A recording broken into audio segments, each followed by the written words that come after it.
Thank you, Anthony, for being with me today.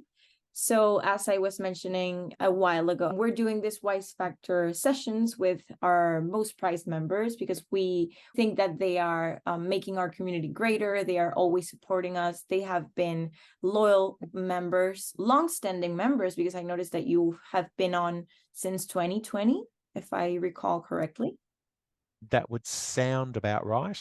Yeah, I think so. So that's perfect. And I wanted to go through a couple of questions about your firm and see what makes you the loyal member and the great member that you are. So, Anthony, let's start from the beginning. I want to know some backstory about you, your firm. When did you start? Why did it start? And if you have any interesting facts or anything that you want to share about it, you can go ahead. Yes. So I suppose technically I got my tax agent license back in like 2005, I think it was. So I did do a little bit of tax work, but that was sort of on the side to what was my normal employment. It wasn't until 2010 that I officially focused on the business. It got to a size where I had to make a decision of staying in my old employment or breaking out and doing my own thing. So 2010 is when I officially started all of that. Subsequent to that, built the business up from scratch. And today we have around 12 people on our team. I think most businesses, when we started, we would take pretty much any client we could to generate some income. But as we've moved forward, we definitely focus on businesses. So we don't do individual tax returns. We focus on businesses, and our setup is sort of like a family group where we look at their business, their investments, and their sort of individual members within that group and try to provide their compliance work, tax returns and things, but heavily focused also on support and development and advisory work to help them achieve whatever their goals are. The reason that I ultimately joined the Wize Mentoring group was that initially I would often make comment to my wife about if I only listened to the advice I give our clients, we'd be so much better off. But it's not so much the knowledge or the advice, it was the accountability that was the issue. So when I talk to a client, we're going to catch up next week or next month, they had a number of tasks to do. Because they had to meet with me and tell me what they've done, there was an accountability that came into play. I didn't have that accountability for myself. So I had my little listing of what I wanted to do. But of course, I justified it by not doing it because I had other things to do. And at the end of the month, I didn't achieve any of my goals. The next month, I didn't achieve it. And I could potentially have 6 months go past and I haven't achieved anything. And I needed that accountability more than anything. So initially, I actually got involved in, I think it's called the Wize Vault, where it was like a lower subscription and it's a bit of a do-it-yourself type scenario. And I was using that. I watched a few different videos, read a few different things. I could actually see the value with it. But again, my issue was accountability, that after a couple of months, I wasn't using it and I was just paying this subscription and getting nothing out of it because I wasn't doing anything. Yeah, not that the subscription wasn't value, but it was because I wasn't using it. So I did decide to then make the jump, and it was psychologically a big financial jump to invest into the mentoring pathway. And I probably did that, I'm only guessing, but it would have been around 15, maybe 18 months ago that I did that. And Tim is the mentor that I have. And that's worked out really well because I suppose there is a structure and a process that you have at Wize Mentoring that was sort of stepped through and followed. Those videos that I was talking about earlier, I can then watch them to support it. So I found that quite good. And then I sort of had a structure that I had developed in the business prior to joining yourselves that was sort of in alignment, but not quite. But I could see the value of the Wize Mentoring one. So I developed our structure a little bit further in regards to our teams and our people within our teams to sit alongside that Wize mentoring method.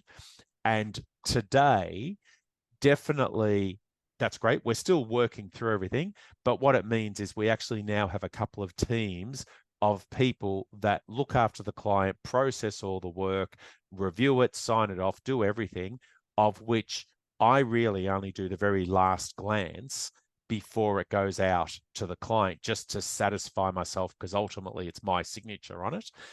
But the other guys look after everything. And some of these are clients that I see the names pop up. I don't know who they are, but I don't need to know who they are. I just need to know we're following our processes and that everything's happening. And I can validate that by the way we do it. So it means more work is happening completely autonomous to me and keeping our business running irrespective of what I'm doing. And I can then focus more time on the bigger clients that I want to deal with, or just running the business. Wow, that's so cool to hear. You literally answered all my questions. I do have sorry. Okay. No, but that's amazing. all That's amazing. I love to hear like the storyline from when you started and where you are now. I do have one question. I'm curious to know what made you think, because you talked about accountability. You were doing this for your clients, but this was not happening for you. And what challenge was going on? What was stopping you from growth, apart from accountability, but which area you felt like was not clicking enough, was not there yet for you to grow when you started working with Tim, or when you started the Wize videos? Like, why did you feel that you needed support? Apart from the accountability side, what was going on? What was keeping you up at night, if you want to call it like that?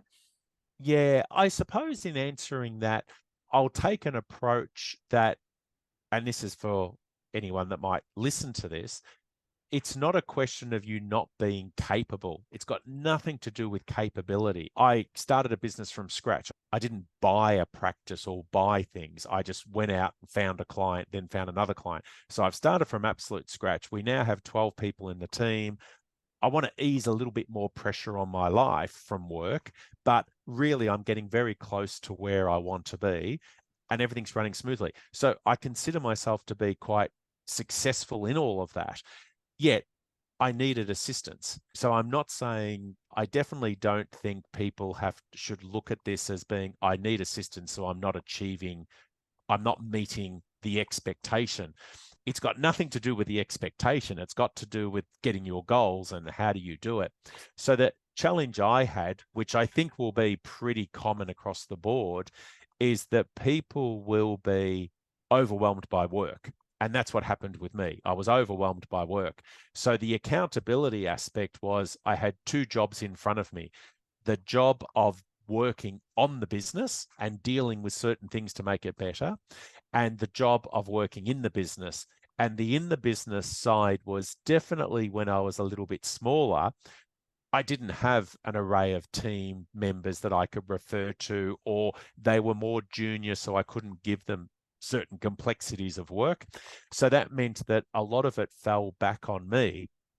And that was just the structure of the business. And financially, we couldn't afford to hire more people. We had to be very cautious.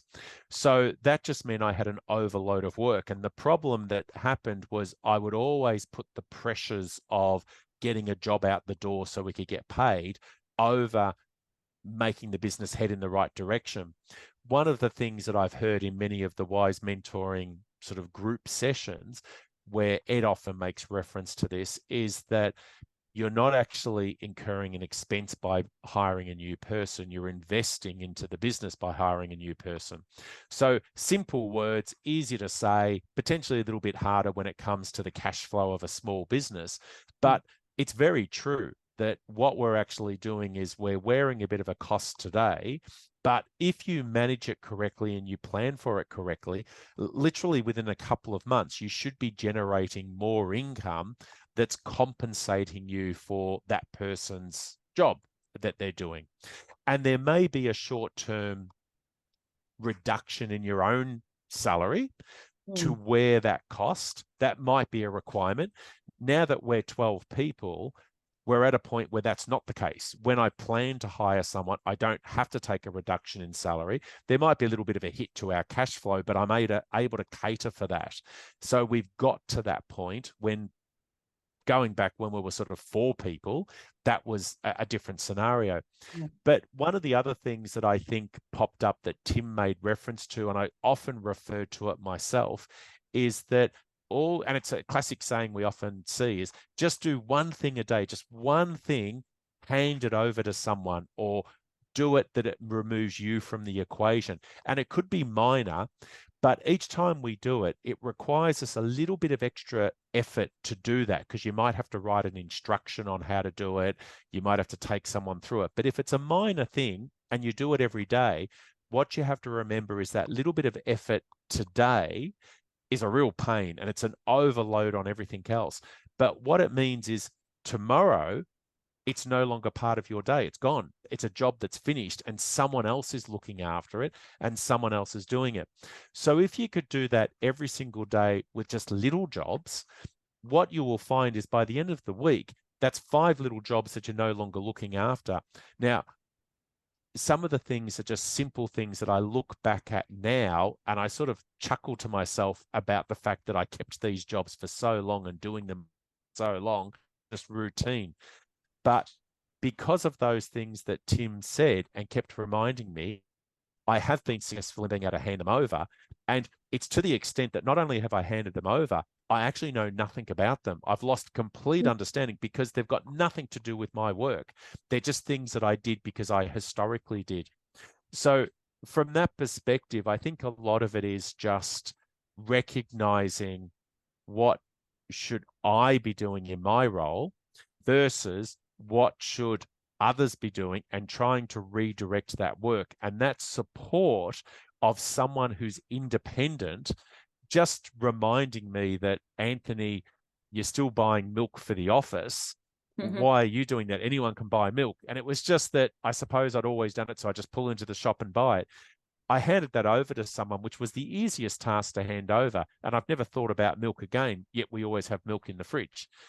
And it's just silly little things like that, that someone just has to prompt you. Not that Tim knew I bought the milk, and not that he's necessarily said that. It was just that prompt of saying, well, what do you do and what can you hand over?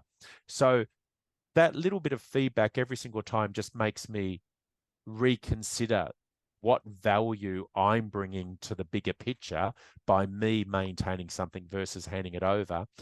And then the extension of that is Tim will always ask me, how did that go? Whatever it was.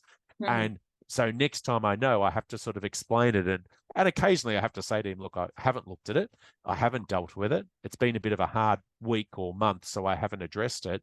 But it then becomes a bit more of a priority to address it the next month and actually achieve the outcome. So it's just making sure that someone external that's not emotionally involved or confused in the arrangement is just giving you feedback, and that you're then having to explain how you progressed with it. And I might disagree with some things and I may not do them, but it's a structured and a thought decision rather than it just being another week gone by with no action.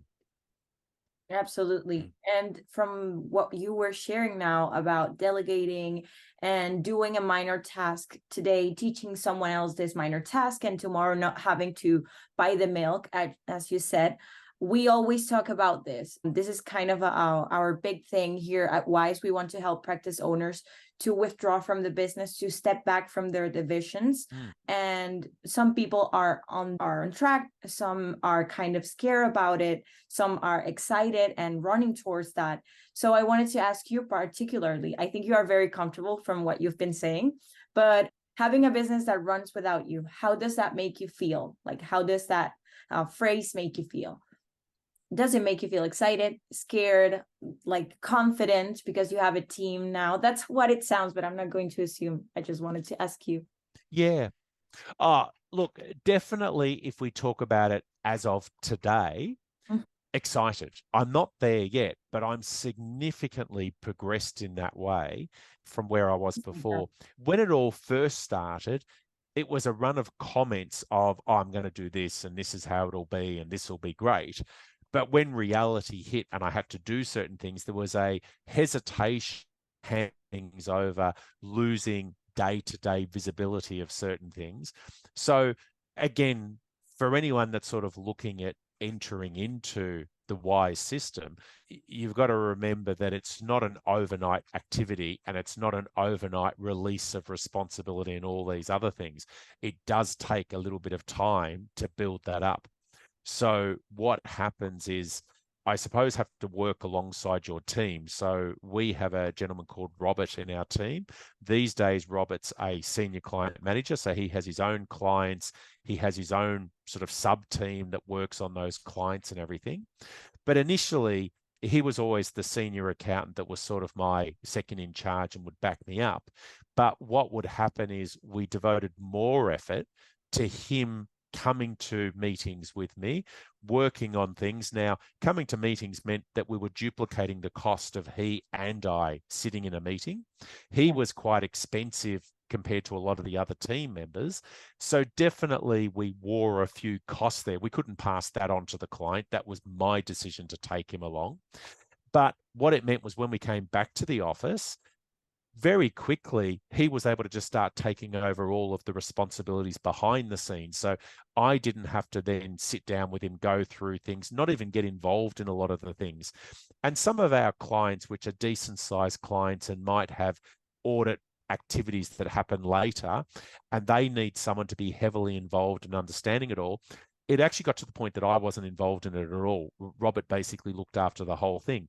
So we actually, in the bigger picture, became financially better off by having Robert attend that meeting, taking on that responsibility, because my charge out rate was higher.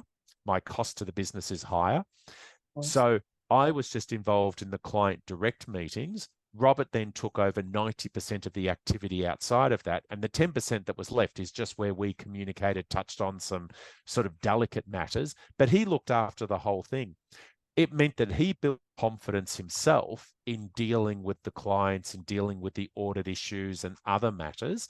And there's some challenging queries that pop up.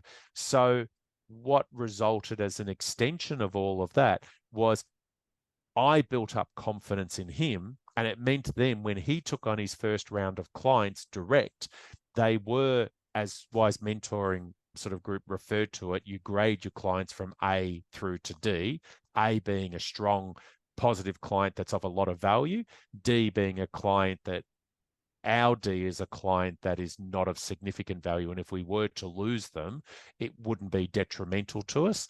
So he took over a lot of C and D clients, meaning if something went wrong, we weren't running the risk of losing a big client. And he had confidence in doing that. So that confidence built in him, it built in me. And then eventually he then got someone helping him.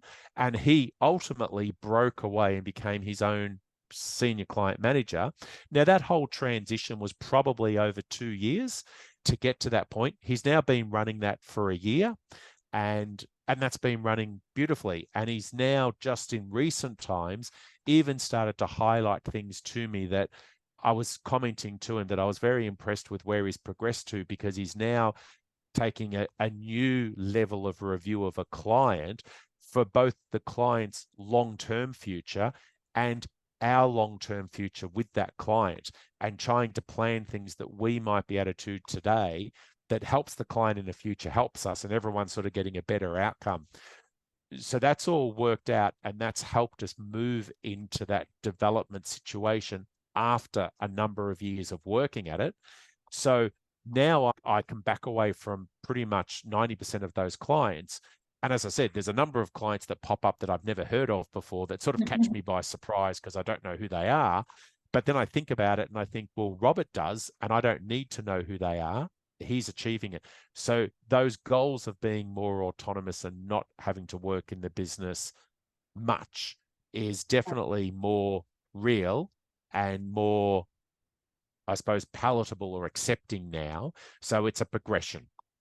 Yeah, I love to hear that. And what it makes so much sense with what you were saying earlier, that a new hire is a cost for the first few months, but then just like a perfect case of Robert becoming an asset is Correct. he is crucial to your firm right now because he is allowing you to have more free time to delegate, to not know the name of some clients. Hi though to those clients, but you know that they're very well taken care of. So that's Yes. amazing. So happy to hear that. That's actually even better than what I was coming here from you. Excellent. And laced to that, I have one last question that I wanted to hear from you. You were saying that you now have more free time, and I wanted to know what's one thing you enjoy doing in your leisure time, a hobby that you have that you now get to spend more time in, or that you are excited to spend more time in when you have even more free time. Yeah.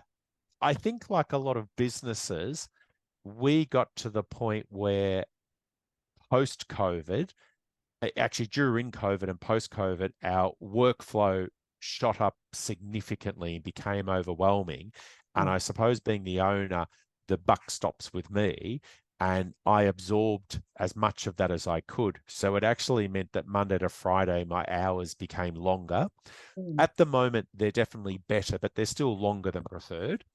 But the big issue was that my weekends started to be absorbed into work matters, sometimes all weekends, sometimes Sundays. The thing I like the best at the moment is I've actually got a bit of a life back in the sense that I don't really do work on the weekend. If I do, it's a rare occurrence, and it would only be an hour over the whole weekend. So I now have my weekends free, which means that I get to enjoy time with family. I like a bit of gardening, so get to do that.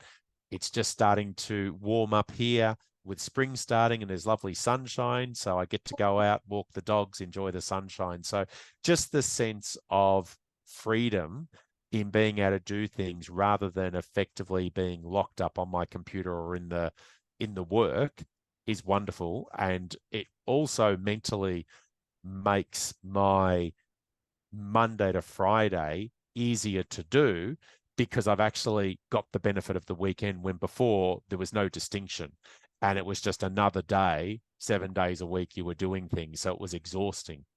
So freedom and time with sort of friends and family. Sounds so simple, but it actually is major for most of these people who might be watching this. Most of these practice owners who are flat out not even get to see the spring and the sunlight on most days. So yeah, that's amazing to hear that you've gained normal schedule, like average schedules, like Monday through Friday back. Yes, And yeah, the beauty and the simple. it is. I suppose just as a side extension or an add-on is that my current goal that I'm working towards is, so we're currently at the beginning of October.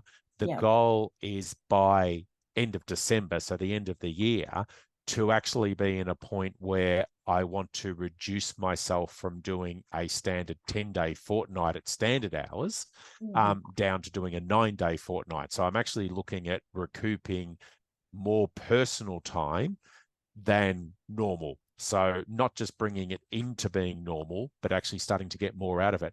And I'm well and truly on track to achieve that. Still got a few hurdles to go through, but that will just give me a bit more flexibility. Now, if I go in on that 10th day or not to work is purely optional rather than it being a requirement. And that means that's when I feel that I've achieved what my goal is, that I'm now a bit more in control of my life and my workflow. And I've got a team that's running everything. And none of our team do material overtime. Like everything is all based on them doing traditional hours as well. So everyone's happy, which is great. Yeah, that's amazing. And I love to hear that you're on track because it does sound like you have so much progress going on. The team is working, things are being slowly but surely getting there. So I hope you really get there. You're doing the work, which is the important thing. Yes. Not postponing it. So that's the great thing. That's everything I wanted you to share, Anthony. I am so happy that you shared everything. I thank you so much for being with me here today. And thank you. Thank you